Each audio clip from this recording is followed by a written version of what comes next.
Bosco. Suzy Fescher, peçam para o professor Simas falar sobre os pontos dos santos e orixás que representam cada batida de bateria das escolas. É lindo. Isso é um debate, aproveitando, Simas, é um debate, por que eu estou falando isso? Porque eu já vi gente negar, falar que não é verdade, embora a gente saiba que historicamente Não, tem não.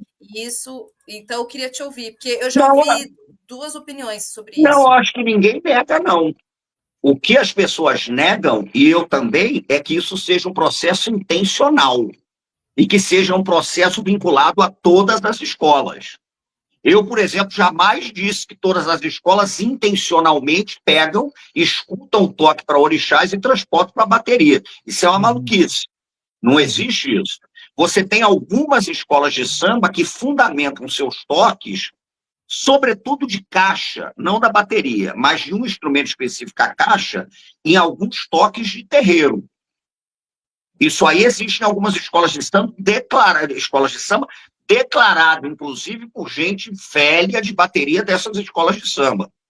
Mas não é um modelo genérico. Você, por exemplo, o salgueiro, o toque de bateria do salgueiro de caixa não é um toque que você encontre vínculo direto com o orixá. É uma caixa alta, de partido alto, né, que você bate em cima. O toque da mangueira, eu acho que uma referência de caixa da mangueira puxa muito mais para folia de reis do que para toque de candomblé, por exemplo. Eu acho que é isso. O que acontece no meu caso é que eu falei sobre isso em relação a uma escola de samba específica, sobre a qual eu escrevi um livro, a Portela. No caso da Portela, eu tive a oportunidade de entrevistar velhos mestres de bateria da Portela, e o próprio mestre de bateria atual, Nilo Sérgio, diz isso. A Portela é um caso muito curioso, porque a bateria da Portela é batizada no dia 20 de janeiro de 1900. Adorei essa pergunta, porque é bom esclarecer. O cara acha que todas as baterias escolhem um orixá, batem, não é assim de jeito nenhum. O caso da Portela é emblemático. A Portela tem o batizado de sua bateria realizado no dia 20 de janeiro de 1928. 20 de janeiro, no Rio de Janeiro, é dia de São Sebastião, que é nas macumbas cariocas, encruzilhado a Mutalambô, o Inquisibanto, e a Oxóssi, o orixá do candomblé de Queto, ambos caçadores. Em virtude disso, a bateria da Portela realmente bate para Oxóssi o seu agueré, a sua caixa. Bateu muito tempo, parou de bater, que era uma reclamação que Candeia fazia. A bateria da Portela perdeu o agueré, retomou o agueré com o Nilo Sérgio, que inclusive é Ogã. Então, em alguns casos, isso acontece. Vou te dar outro exemplo. A Mocidade Independente de Padre Miguel, a caixa é o agueré de Oxóssi. Mas se você me pergunta se isso foi intencional, eu não sei. Até porque não há nenhuma evidência em relação à história oral, documental, de que intencionalmente tenham colocado o agueré. Podem ter colocado porque essas sonoridades elas fazem parte disso. Tanto que uma vez me perguntaram. Eu falei, não, a caixa é o agueré de Oxóssi, está batendo um agueré aí, evidente. Aí alguém me perguntou, mas será que os ritmistas da motricidade sabem que eles estão batendo o agueré de Oxóssi? Eu até brincando reparei, o importante é que Oxóssi saiba. Esse é o detalhe. Então, essa questão das caixas, isso não é, gente, não opera na lógica da intencionalidade. Em alguns casos, sim. O caso da Portela é notório, documentado e com amplos relatos ligados à história oral. Amplos, né, que você pega o agueré. Mas você tem códigos sonoros de terreiros que vão dando substância à formação das baterias de escolas de samba. Isso acontece muito. E é bonito você reparar isso. Eu acho, por exemplo, lindo sentir um toque de santo numa bateria de escola de samba sem que a bateria suponha que está batendo pro santo. Ah, é verdade. Porque mostra exatamente como tem isso. Agora, outra coisa, que a sua pergunta, Thalita, é ótima para a gente, a pergunta não da pessoa, é ótima para a gente falar séculos. Hoje em dia você tem um outro processo, que já é diferente. Que eu converso muito com meu querido amigo dileto, mestre Odilon, craque. Hoje em dia você tem baterias que intencionalmente, não que isso seja característico delas, mas em virtude de determinados enredos, trazem toques de candomblé dentro de seus desenhos rítmicos. porque isso ilustra o enredo. Vou dar um exemplo concreto. A Unidos da Tijuca desfilará em 2025 um enredo sobre Logum Edé. Eu tenho a alegria de ser um dos compositores do samba. A bateria da Unidos da Tijuca não bate para orixá nenhum. É uma característica de caixa alta, é outra coisa. Mas, em virtude do enredo, o mestre Casagrande está propondo desenhos vinculados ao Ijexá, que é o toque de Oxum, e ao Agueré, que é o toque de Oxóssi. E Logum Edé é filho de Oxum com Oxóssi. Vou dar um outro exemplo lindo. O Império da Tijuca desfilou recentemente um enredo sobre Olumbagé, o banquete do rei, que é uma cerimônia para Omolu. A bateria, ainda que muita gente não tenha percebido, desenhava o Opanigé. O Opanigé é um toque de Omolu. Isso não é base de bateria, de toque de caixa do Império da Tijuca. A base é Folia de Reis. Até porque o Morro da Formiga é muito ligado à Folia de Reis. Mas naquele ano ela desenhou. Então, o que eu acho fascinante não é uma bateria escolher um orixá e bater para ele. É você perceber nas sonoridades percussivas que conformam baterias de escola de samba o diálogo com as sonoridades de terreiro. Mesmo que essas baterias não percebam, né? Eu, uma vez, conversando com meu querido mestre Odilon, ele disse, não, mas aquela bateria não bate pro santo. Eu falei, bate, mestre Odilon. Não bate, eu falei, bate. Não sabe que está batendo, mas bate. Não é bate. Porque é uma questão de sonoridade. A gente tem uma mania, e, porra, adorei essa pergunta, porque é a primeira vez que me pede para falar sobre isso de uma forma mais consistente. A gente tem uma mania de aplicar às culturas afro-brasileiras perspectivas cartesianas que não se sustentam. Como se o sujeito virasse e falasse, agora eu vou montar uma bateria. Eu vou pegar esse toque e eu vou transformar naquele toque, agora eu vou... Esse é um processo orgânico, vinculado à soberania das sonoridades de tambor. Inclusive, E é muito Simas, bonito.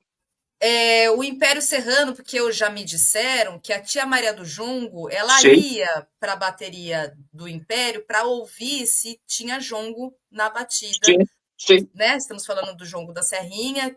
profundamente ligado com o Império. Então também tem essa musicalidade Tem. que é território também, né, Simas? Tem esse lugar de território, né? Você falou a palavra certa, é território. A bateria do Império bate junto, mesmo que eventualmente não ache que bate e que alguém não ache, porque isso está no fundamento da formação da bateria. Como é uma bateria que bate repicada e tem um toque muito próximo de um anarum de algum, né? Isso não significa que alguém um dia tenha resolvido, eu vou pegar e vou botar. Eu acho mais bonito exatamente quando acontece organicamente, porque aí entra o território. Aí entra o território. Quando organicamente você vê que baterias de escola de samba manifestam sonoridades que pertencem à dimensão do sagrado. Em outros casos, não. Você tem o caso da Portela, que é muito marcado pela relação que ela tem com o Oxóssi mesmo, 20 de janeiro, o batizado da bateria, a homenagem, a Portela homenageia o Oxóssi no Agueré.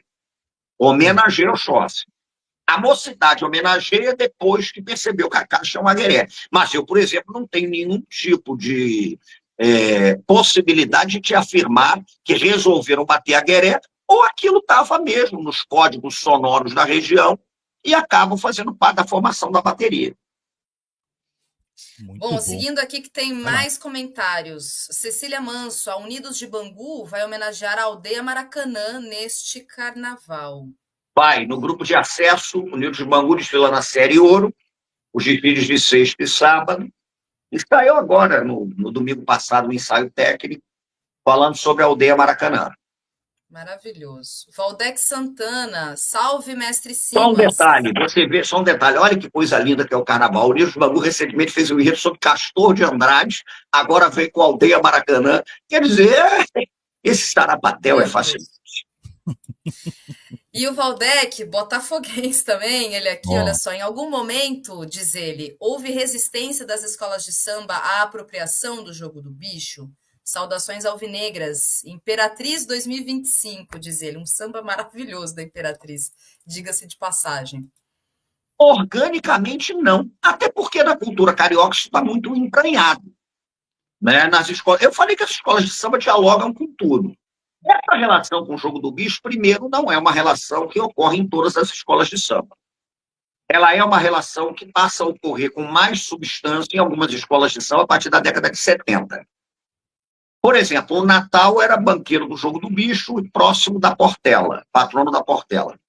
Mas o Natal não chega à Portela porque ele era bicheiro. A Portela é praticamente fundada na casa do Natal, no quintal dele. Tem aquilo.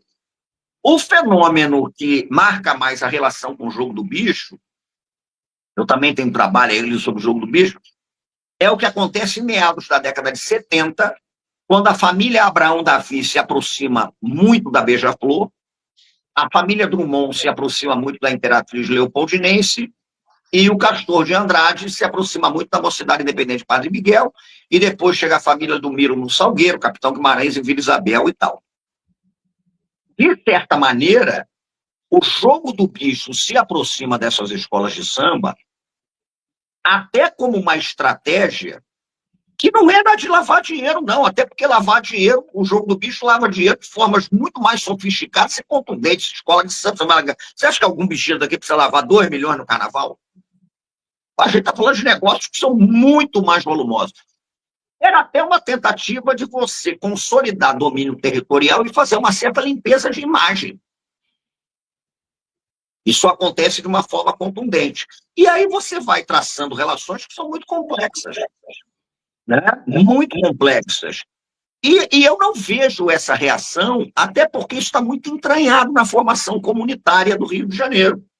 Né? Isso está entranhado. Então, a presença não tem como você separar. Isso é uma coisa difícil de separar. Né?